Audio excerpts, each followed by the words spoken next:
Today I'm going to show you a fun springtime card using the 2010-2012 in colors. These are papers from the designer's paper stack that include all 5 of the in colors. Some of them are polka dots and some stripes, and then they have other patterns on the back as well. And in this particular pack of designer paper, you get several sheets of each pattern in each color.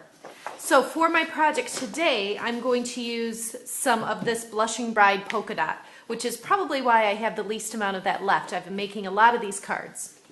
To start, I'm going to take a piece of Pear Pizzazz cardstock. This is also one of those same in colors. This particular piece is 11 inches by 4 1/4 of an inch. And I'm going to fold my cardstock in half, just line up the corners here. And then I'm going to use my bone folder to get a good crisp fold in the cardstock. Then I have another piece of Pear Pizzazz cardstock. This one is 5 1/4 inches by 4 inches. I'm going to use the new Blossom Punch from the Stampin' Up! Occasions mini catalog and hold it upside down and just slide the cardstock in. I'm actually putting it down all the way and then over just a little bit here. And I'm going to pop that out. You can use this on another project, so I'll just set that aside to save. And then with this particular piece, I'm going to take it and run it through my Sizzix Big Shot using the Stripes embossing folder. I've already gone ahead and done that today, so this is what the piece looks like.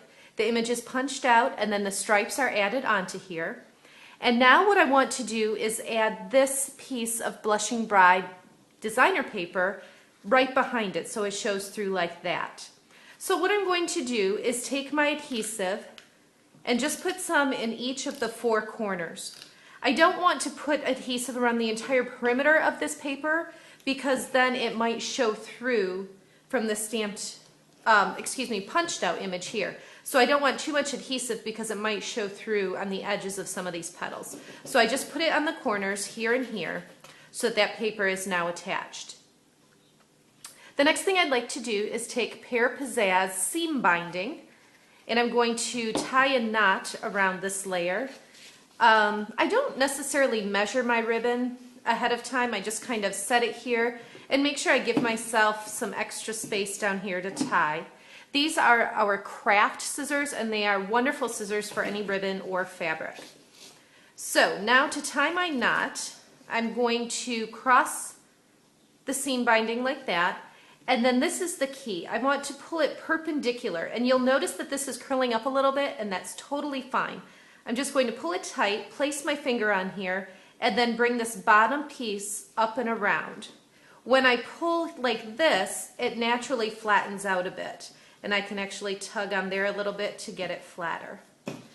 I'm going to slide this up just a little bit so it's a little more toward the top and actually scoot it over just a little bit. Oops, that's a little too much. There. And then I'd also like to cut the tails of this ribbon. So I'll just kind of bend them down a little bit and then use my craft scissors once more to just trim the tails of the ribbon. Okay, now this piece I'm going to add to the card using stamping dimensionals. So I'm going to put a dimensional in each corner, and then because this is such a large piece, I'm going to add one on either of the sides here as well. I peel off the backing from the dimensionals to expose the sticky side, and then this will attach it to the actual card, plus just raise it up a little bit. So this is going to go right on the card like this. And then the very last thing I want to do to add to the card is use some Daffodil Delight cardstock, this stamp that says Friend, which is from Fabulous Phrases, and then the ink that I'll use is Soft Suede out of our Neutrals collection. So I will ink this up and stamp it on the Daffodil Delight, and then I'm going to use our 1-inch circle punch, hold that right in there upside down, hold the punch upside down so I can see exactly where it's going, pop that out, and then I'll use the regular adhesive again to attach this piece to our flower. The last step on this card is what really makes the difference in the card. I'm going to use our white gel pen, and right around the edge here, I'm just going to do a dashed line and follow the outline from the petals on the Blossom Punch. So I'm just going to continue like this all the way around the card, and I'll just show you my completed card so you can see what that looks like when it's all done. So it really pops that punched flower out and creates a fun look. The gel pen is a very versatile tool that you can use in a lot of different ways, and the colors on here are just some fun, bright spring colors. I hope you've enjoyed the video. Thanks for watching.